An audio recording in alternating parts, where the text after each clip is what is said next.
ने नहीं किया था जो काम आप कर रहे थे।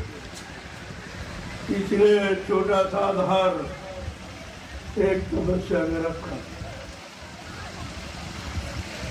ये वर्षा नहीं अमृत है, इसकी बहुत जरूरत है। तो बगैर पानी के जिंदगी नहीं अधूरी है। और ये वर्षा का समय है। ऐसे बरसात के समय में ही गुरु की पूजा पावन पवित्र मानी जाती है। जब बादल में अमृत वर्षा करते हैं, उस जल से गुरु की पूजा होती है। आज आप उसी पूजा में सम्मिलित हो, ये सौभाग्य है। लोग इस पानी के लिए तरस रहे और आप भीग रहे हो, क्योंकि आपने तो शपथ ली है।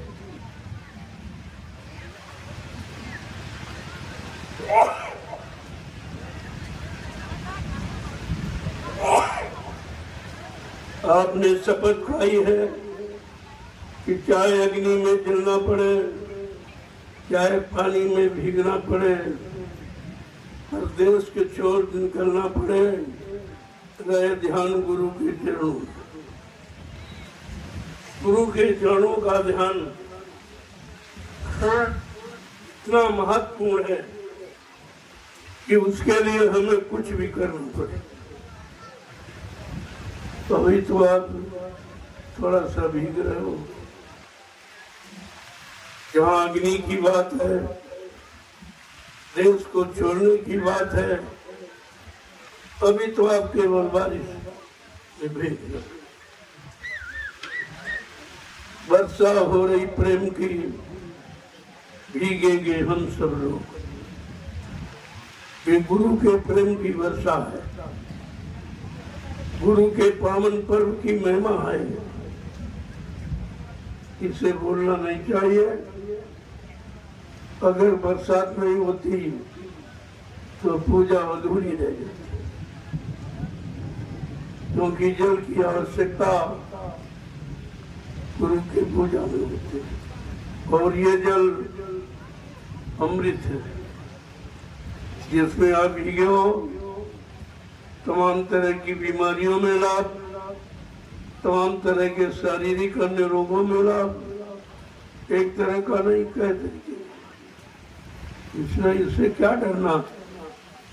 आपने तो संकल्प लिया है, चले तूफान आंधी उन्हें से होड़ लेना है, जलाकर धर्म का दीपक जगत को ज्योति देना है। आपका ये संकल्प है।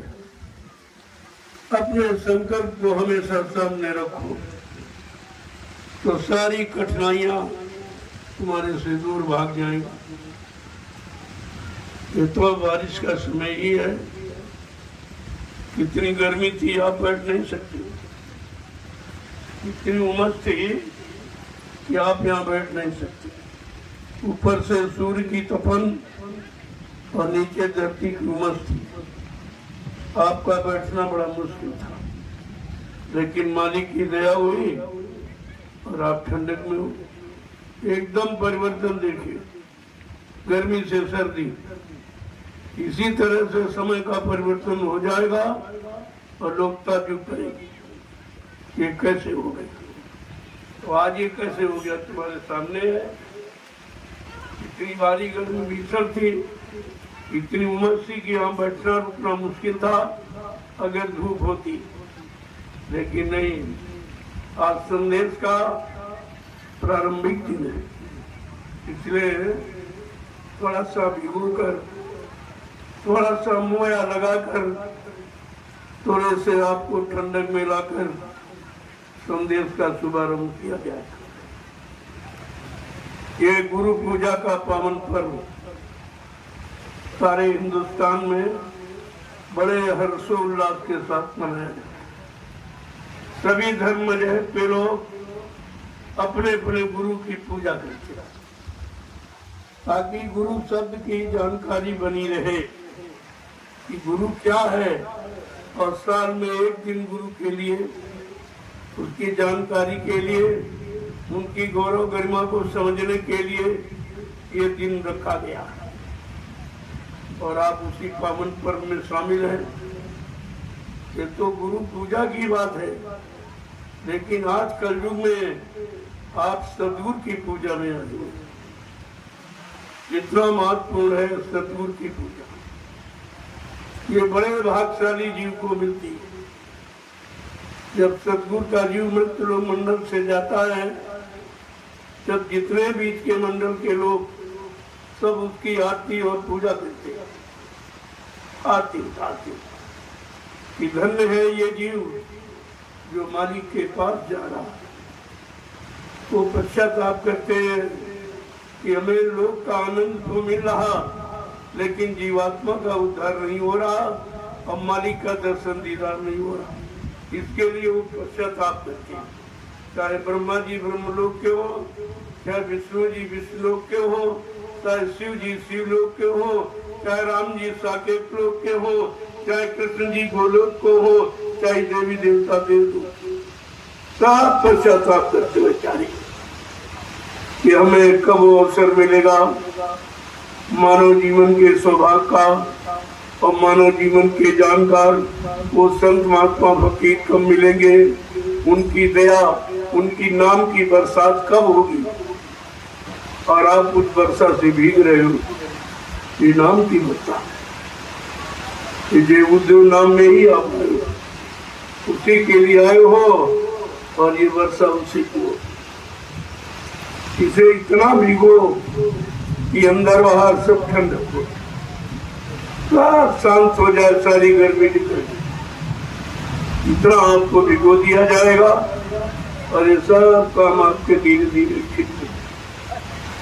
प्रेमियों, आज तो सत्संग का पहला दिन, मैं तो आप सबका दर्शन करने आ गया कि चलो दूर दराज से प्रेमी आए हैं, मैं मिलते जुलते आप तक आया। और ये मेघ राजा खुश हो गए, अपनी बरसात करने लगे। देखा कि लोग बड़ी गर्मी में है, बड़ी उमस में है, बड़े परेशानी में है, तो उनकी दया देखे एकदम गर्मी को ठंडक में बदल दिया। ये छोटा मोटा परिवर्तन, ये छोटा मोटा लाभ, ये छोटी मोटी दया पर हो रही। तो इसलिए वक्त को समझो और वक्त से अपने आप को बदलो, तब तुम बदले हुए समय को देख सको। पहले आपको बदलना है, अपने आप को बदलना है, अपने आप में सुधार करना है और अपने आप में सब तरह से निर्मलता, पवित्रता और चरित्रता लानी है। तब तुम बदले हुए अच्छे समय को देख सकते। तो तुम देखना चाहते हो, खुद नहीं बदलोगे तो तुम्हें दिखाई नहीं देगा, वो बदला हुआ समय आपको दिखाई नहीं देगा। इसलिए आपको बदला जा रहा, आपको सुधारा जा रहा, आपको सब तरफ से मोड़ा जा रहा है और मोड़ करके सच्चे अच्छे रास्ते पर खड़ा किया जा रहा है। इस बात को धीरे धीरे प्रेमी समझेंगे तो आज का दिन आध्यात्मिक सत्संग के प्रारंभ का है। इसलिए आप ठंडक में हो जाओ, शांत हो जाओ, गर्मी उमस से और अलग हो जाओ, बैठ के साधना भी करोगे। नहीं, गर्मी में वजन भी नहीं होता, गर्मी में कुछ नहीं, इतनी वैसे भी काम क्रोध लोभ मोह की गर्मी अग्नि के समान भरी पड़ी है और ऊपर से ये तपन है।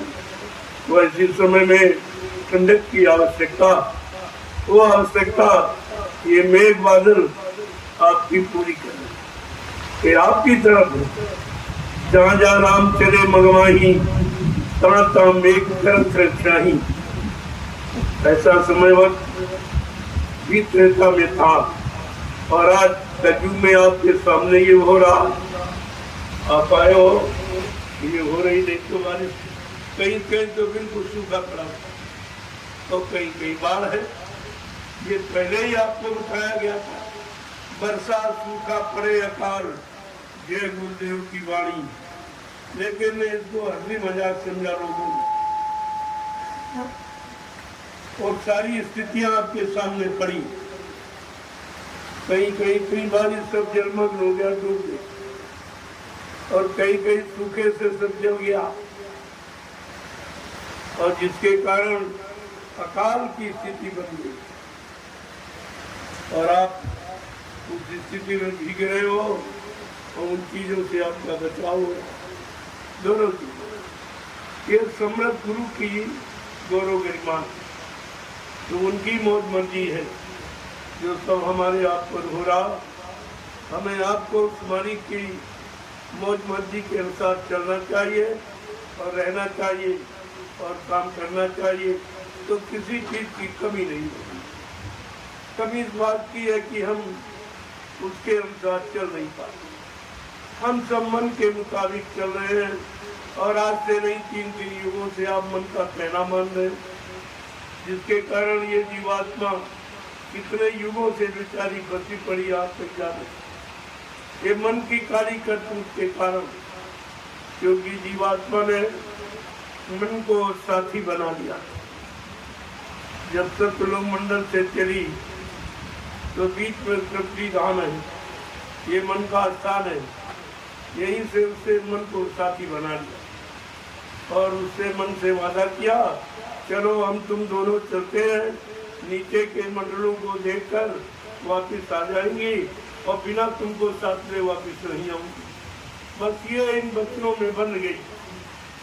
और जब मानव शरीर में आई तो जीवात्मा तो दोनों आंखों के मध्य भाग में बैठी, और मन नीचे उतर गया इंद्रिय भोगों में, और गंदा क्षणिक रस लेने लगा, और इतना गंदा यानी गंदगी में डूब गया कि सारी शक्ति को उसी में हवन कर दी, शक्तिहीन हो गया। अब वो बैठी बेचारी जीवात्मा अपने मन साथी का इंतजार कर रही। अरे भाई कब आएगा, मैंने तुझसे वादा किया था, बगैर तुमको साथ लिए मैं वापस नहीं जाऊंगी। इतनी वचनबद्धता के कारण वो बेचारी पति, जो यानी सब तरह से बिल्कुल पाक था, लेकिन संग दोष के कारण मन को साथी बनाया और मन का संग दोष रखे, जिसके कारण कितने युगों से ये जीवात्माएं फंसी पड़ी। आज तक कोई ऐसा नहीं आया जो निकाल कर घर पहुंचाने का वादा करे। कबीर साहब से लेकर हजारों संत आए, लेकिन गुप्त रूप में आए। उन्होंने प्रगट में घूम घूम कर इस तरह नाम की बरसात नहीं की, नामदान नहीं दिया, और सबको इस तरह का संदेश घर घर दरवाजे दरवाजे कुहार पुकार लगाकर नहीं सुनाया जो बाबा जी गुरुदेव जी महाराज ने किया। लेकिन लोग महिमा को नहीं समझते, जो साथ में जुड़े वो भी नहीं समझते, वो भी बेचारे वंचित रह गए, उनका भी भारी नुकसान हो गया। और सबसे बड़ा नुकसान ये है कि वह भी नहीं जाग रहे। उनका क्या होगा? उन जीवों के बारे में चिंता, क्योंकि